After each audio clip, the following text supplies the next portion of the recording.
से केवल 76 वर्षों पहले 15 अगस्त सन 1947 के पावन दिन, जब पूर्व से उगे सूर्य की पहली किरणों ने गुजरात के मोढेरा में स्थित इस सूर्य मंदिर का स्पर्श किया था, उसी शुभ वेला में एक स्वतंत्र राष्ट्र भारत का जन्म हुआ था। और ये भारत भूमि एक देश, एक संस्कृति, एक आस्था, एक पहचान के रूप में तो अटूट रूप से सदा विद्यमान थी, है और रहेगी। आदिकाल से ही इस भारत भूमि पर लोग आते, बसते, रहते और अपनी एक विशेष जीवन पद्धति और आध्यात्मिक सोच को विकसित करते रहे हैं।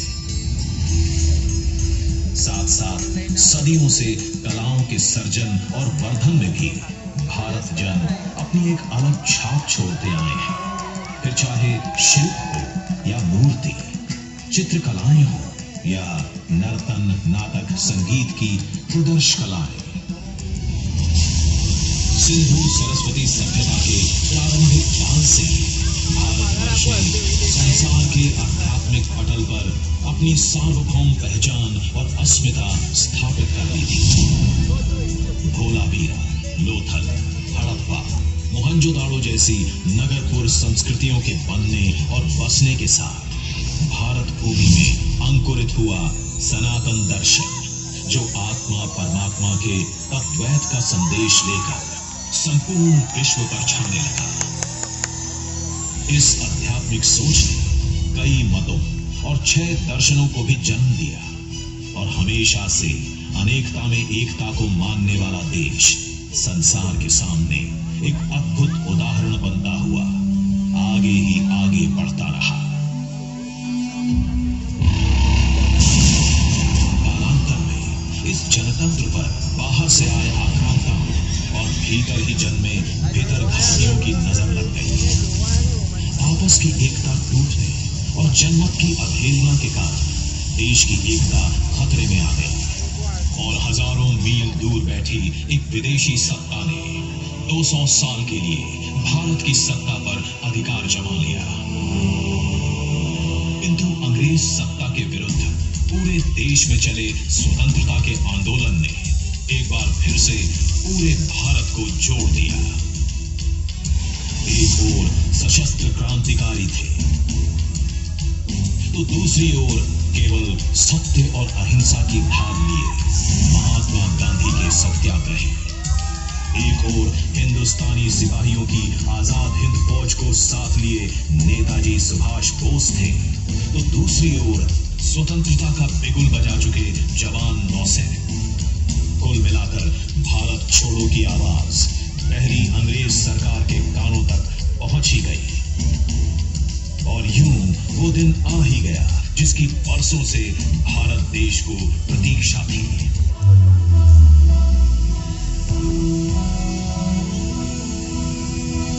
स्वतंत्रता प्राप्त करना जितना महत्वपूर्ण था, नए नए स्वतंत्र राष्ट्र के लिए एक नूतन मार्ग प्रशस्त करना और उसकी अखंडता को अक्षुण्ण रखना। सौभाग्य से डॉक्टर राजेंद्र प्रसाद के संरक्षण और डॉक्टर भीमराव अंबेडकर के मार्गदर्शन से लोकतंत्र की जननी धरती ने अपने लिए जनतंत्र को ही चुना।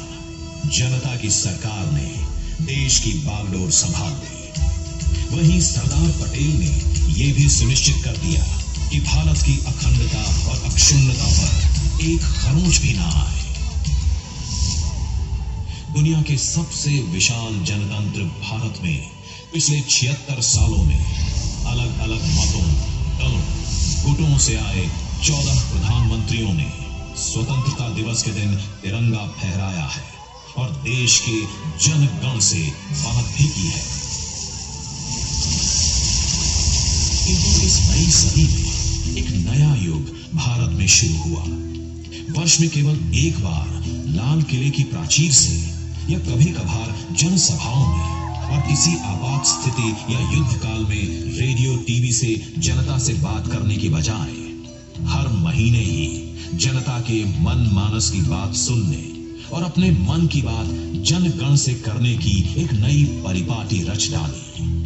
सन 2014 के मई माह में प्रधानमंत्री की शपथ लेने के 5 महीनों के अंदर ही प्रधानमंत्री श्री नरेंद्र मोदी जी ने यह समझ लिया था कि अभी तक देश में नेता तो माइक पर बारंबार बहुत कुछ बोलते आए हैं, किंतु जनता के दिल की बात सुनने और उनसे अपने देश की बात करने के अवसर और मंच बहुत ही सीमित होते हैं। इसीलिए 3 अक्टूबर 2014 को आदरणीय प्रधानमंत्री नरेंद्र मोदी जी ने एक नया काम शुरू कर दिया। रेडियो के माध्यम से देश की जनता से सीधे जुड़कर मन की बात करना। टीवी और कंप्यूटर के युग में रेडियो क्यों? कुछ लोगों ने पूछा, किंतु माननीय मोदी जी जानते थे कि खेत में जुताई करता किसान, सियाचिन में देश की रक्षा करता जवान और सुदूर सागर में जाल फेंकता मछुआरा भी रेडियो से कभी दूर नहीं होता। इसीलिए जनता से पूरी तरह जुड़े एक गरीब घर में जन्मे पले बढ़े जननेता मोदी जी ने रेडियो जैसा सीधा सादा सस्ता साधन जन जन से जुड़ने के लिए अपनाया।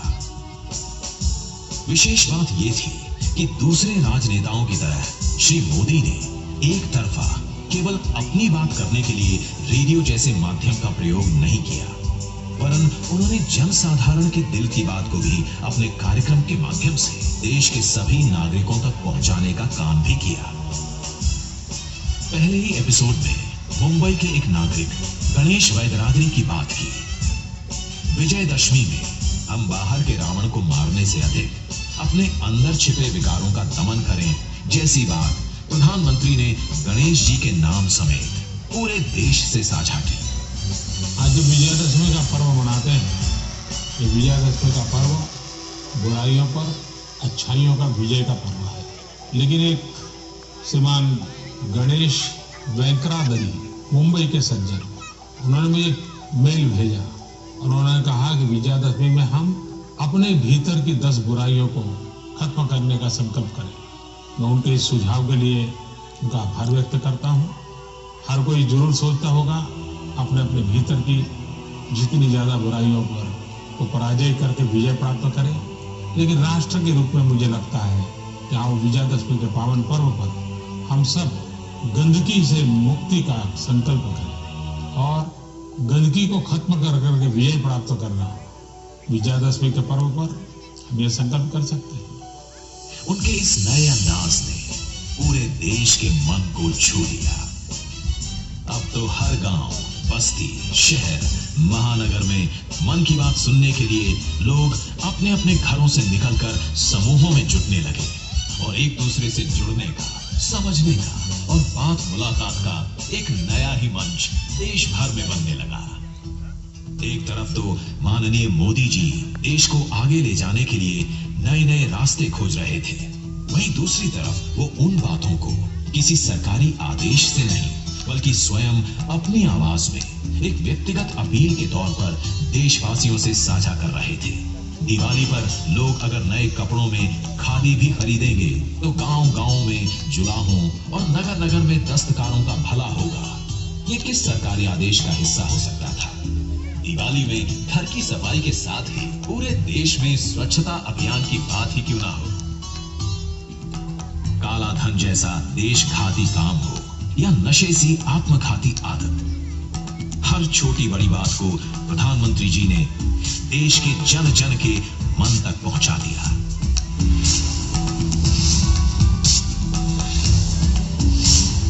जनवरी सन 2015 में मन की बात में एक नया मोड़ आया और वो भी एक विश्वव्यापी बदलाव।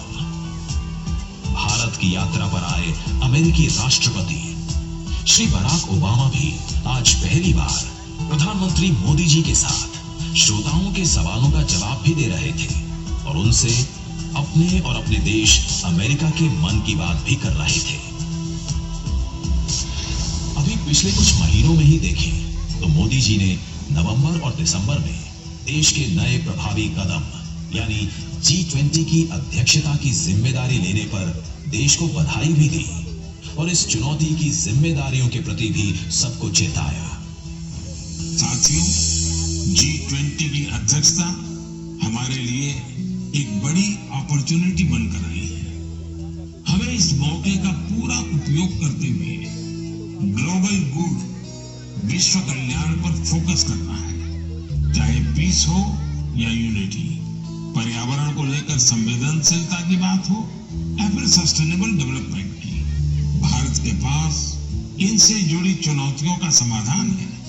हमने one earth, one family, one future की जो थीम दी है, उससे वसुधैव कुटुंबकम के लिए हमारी प्रतिबद्धता जाहिर होती है। हम हमेशा कहते हैं, ओम सर्वेषां स्वस्तिर्भवतु, सर्वेषां शांतिर्भवतु, सर्वेषां पूर्णं भवतु, सर्वेषां मंगलम भवतु। ओम शांति शांति शांति। अभी इस वर्ष जनवरी में प्रधानमंत्री जी ने अन्य बातों के अलावा देश के सर्वोच्च पद्म सम्मानों के बारे में अपने मन की बात बताई और कहा कि अब नए भारत में कैसे साधारण जनों को भी पद्म पुरस्कारों से सम्मानित किया जाता है। यदि समाज के प्रति उनकी प्रतिबद्धता और अभिदान बड़ा हो। जमीनी स्तर पर अपने समर्पण और सेवा भाव से उपलब्धि हासिल करने वालों को पीपल्स पद्म को लेकर भी कई लोगों ने अपनी भावनाएं साझा की। इस बार पद्म पुरस्कार से सम्मानित होने वालों में जनजातीय समुदाय और जनजातीय जीवन से जुड़े लोगों का अच्छा खासा प्रतिनिधित्व रहा। जनजातीय जीवन शहरों की भागदौड़ से अलग है, उसकी चुनौतियां भी अलग होती हैं। इसके बावजूद जनजातीय समाज अपनी परंपराओं को सहेजने के लिए हमेशा तत्पर रहते हैं। जनजातीय समुदाय से जुड़ी चीजों के संरक्षण और उन पर रिसर्च के प्रयास भी होते हैं। ऐसे ही टोटो, कुई, कुवी और मांडा जैसी जनजातीय भाषाओं पर काम करने वाले कई महानुभावों को पद्म पुरस्कार मिले। यह हम सभी के लिए गर्व की बात है। फरवरी में आदरणीय मोदी जी ने जहां स्वर साम्राज्ञी स्वर्गीय सुश्री लता मंगेशकर जी को उनकी पहली पुण्यतिथि पर याद किया, वहीं आज के उन युवा कलाकारों को भी सराहा जिन्हें अभी हाल ही में संगीत नाटक अकादमी ने बिस्मिल्लाह खान युवा पुरस्कार से सम्मानित किया था। मेरे प्यारे देशवासियों, बात बनारस की हो, शहनाई की हो, उस्ताद बिस्मिल्लाह खान जी की हो, तो स्वाभाविक है कि मेरा ध्यान उस तरफ जाएगा ही। कुछ दिन पहले उस्ताद बिस्मिल्लाह खान युवा पुरस्कार दिए। ये पुरस्कार म्यूजिक और परफॉर्मिंग आर्ट्स के क्षेत्र में उभर रहे प्रतिभाशाली कलाकारों को दिए जाते हैं। इनमें वे कलाकार भी शामिल हैं जिन्होंने उन इंस्ट्रूमेंट्स में नई जान फूंकी है जिनकी पॉपुलैरिटी समय के साथ कम होती जा रही थी।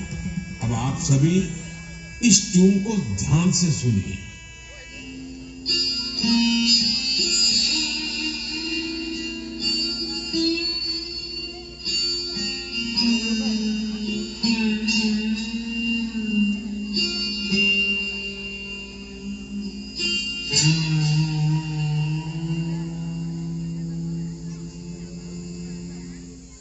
इस वाद्य यंत्र का नाम सूर सिंगार है और इस धुन को तैयार किया है जयदीप मुखर्जी ने। उसी प्रकार बहन उपलपू नागमणि जी का प्रयास भी बहुत ही प्रेरक है, जिन्हें मैंडोलिन में कार्नाटिक इंस्ट्रूमेंटल के लिए यह पुरस्कार दिया गया है। वहीं संग्राम सिंह सुहास भंडारी जी को वारकरी कीर्तन के लिए यह पुरस्कार मिला है।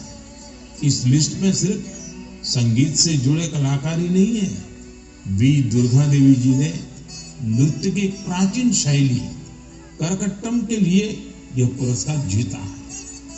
इस पुरस्कार के एक और विजेता राजकुमार नायक जी ने तेलंगाना के 31 जिलों में 101 दिन तक चलने वाली पेरिनी ओडिसी का आयोजन किया था।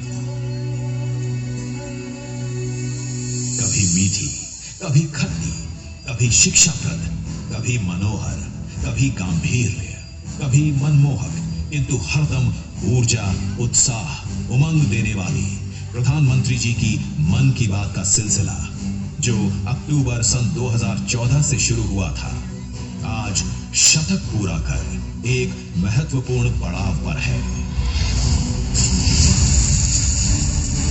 और मन की बात श्रृंखला के 100वें पड़ाव का जश्न मनाने आज हम उस पुरातन स्थान पर खड़े हैं, जहां हर वर्ष सैकड़ों भक्त आकर ओम सूर्याय नमः, ओम मित्राय नमः, ओम रवये नमः, ओम भानवे नमः, ओम खगाय नमः, ओम पूष्णे नमः, ओम हिरण्यगर्भाय नमः, ओम मारीचाय नमः, ओम आदित्याय नमः, ओम सावित्रे नमः, ओम अर्काय नमः, ओम भास्कराय नमः का जाप करते हैं और सूर्य देवता को प्रणाम करते हैं।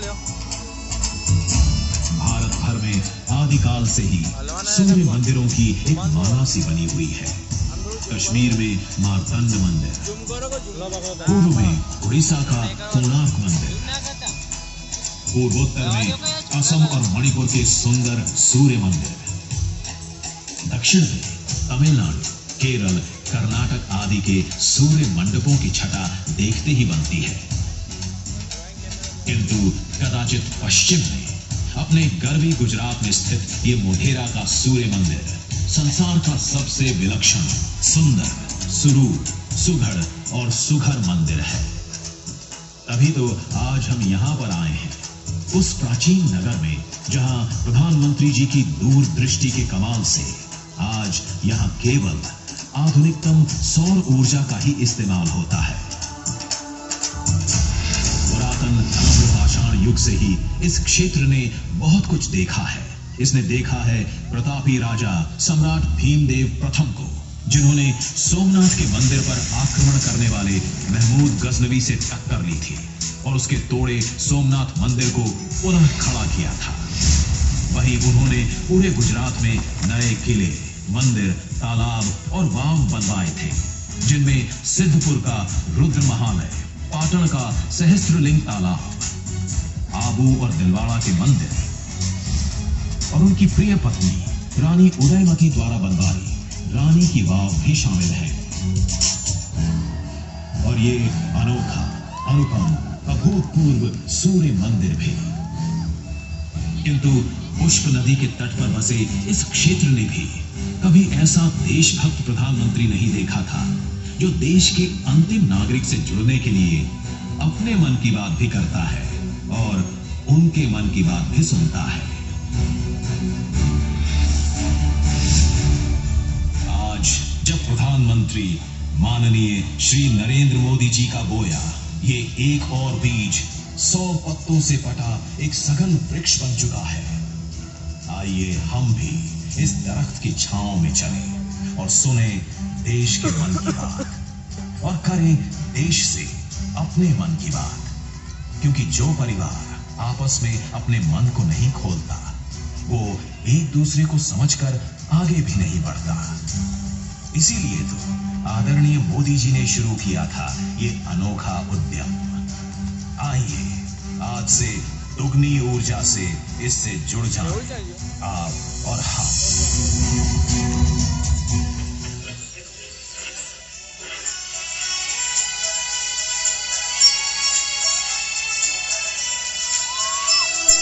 अमृतकाल में बदल रहे हैं अपने देश के अब हालात। मिलकर हम तुम सब जन अब करेंगे खुलकर मन की बात। भले बसे हो देश में अपने कितने मत मजहब और जात, मन की बात करने ही से तो समझे जाते हैं जज्बात। मेरे प्यारे देशवासियों, फिर एक बार मन की बात से आप सबके साथ जुड़ने का सौभाग्य मुझे मिला है।